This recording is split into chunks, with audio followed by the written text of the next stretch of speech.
are experiencing a lot about the shortage of fish and other marine, all other the type of foods that we have always experienced in the past.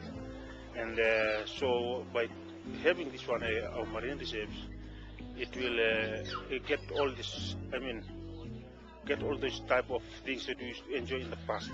We'll get that back. Overfishing and the continued failure to satisfactorily control this escalating problem is driving support for the establishment of marine reserves such as in Wainunu. But developing an effective marine protected area is not easy, especially when it comes to enforcement. Enforcement is always a challenge. As I said, Wainunu is in a fairly remote part of Fiji. The road is not in very good condition, so it's very difficult to get people here from other enforcement agencies, like the government agencies, Department of Forestry, Department of Fisheries. It takes a lot of effort for them to get out here. So what we're trying to do is get the community members themselves to help police locally on offenders from within the community, but also people who may be coming from outside to fish in these areas, and to get them to try to have everyone understand the importance of protecting and managing these resources for the future to reduce the number of violations. That's some of the challenges, some of the things that we are going to, as a strategies that we are going to put, how we are going to tackle all these problems. Surely there will be a lot of problems, people will fish in the marine protected areas, but we have got the strategy that how we will look after we are going to get some fundraising to purchase outboard and so that the fish wardens will patrol the area. Some critics have argued that what we should be striving for is a more conservative approach to managing the oceans as a whole. That's through promoting methods of harvesting ocean resources that are sustainable, instead of advocating blanket no-fishing zones as a solution to fishery management problems. But no-fishing marine reserves may be necessary under certain circumstances, especially to protect what has been for centuries intertwined with the Itoke and Pacific culture, the oceans and the reefs. Reefs also, though, are very sensitive to threats both locally as well as globally. So in terms of local threats, reefs can be sensitive to runoff from the land, can also be very sensitive to heavy overfishing. And on a global scale, they can be very sensitive to climate change. And they show stress in periods where there's rapid change in sea surface temperature, just like we would show stress if it got very hot very quickly. But the way that reefs show stress is that they turn white. And they turn white because they have algae that live inside the corals that help them make food and produce food.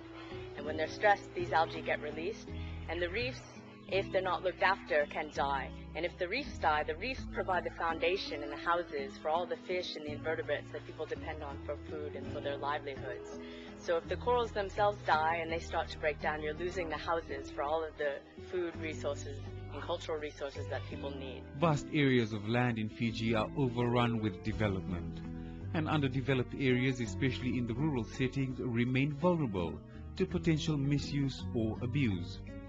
And for this reason, the Tui Wainunu and his people are deeply concerned with the fast development in bauxite mining in the province of Mbua, and the effect it may have on their ocean resources if not developed sustainably. I'm very much concerned with what is going on around, but we have to face facts here, because we have to tie up whatever you have on land.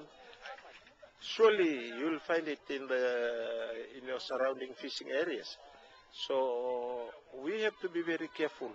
We are not trying to stop or discourage our people from coming to mine, but we have to find a good solution so that it's not only beneficial to the government, it will be beneficial to the landowners, to the people of Wainunu, to the people of Mbua, and also it will be a part and parcel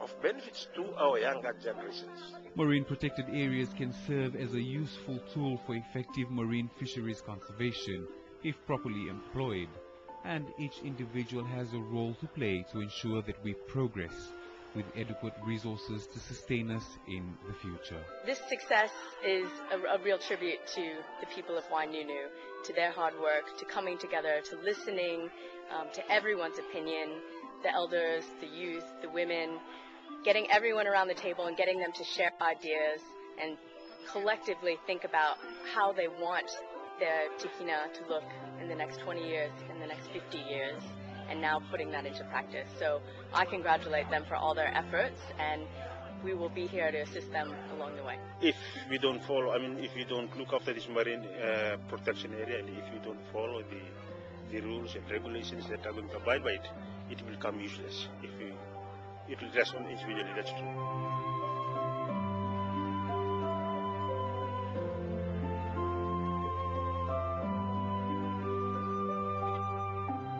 There's no magic to it. There's no secret tool. It's really just getting people to think about how their actions impact the environment and how they can manage them better so that they'll still have their natural resources in the future.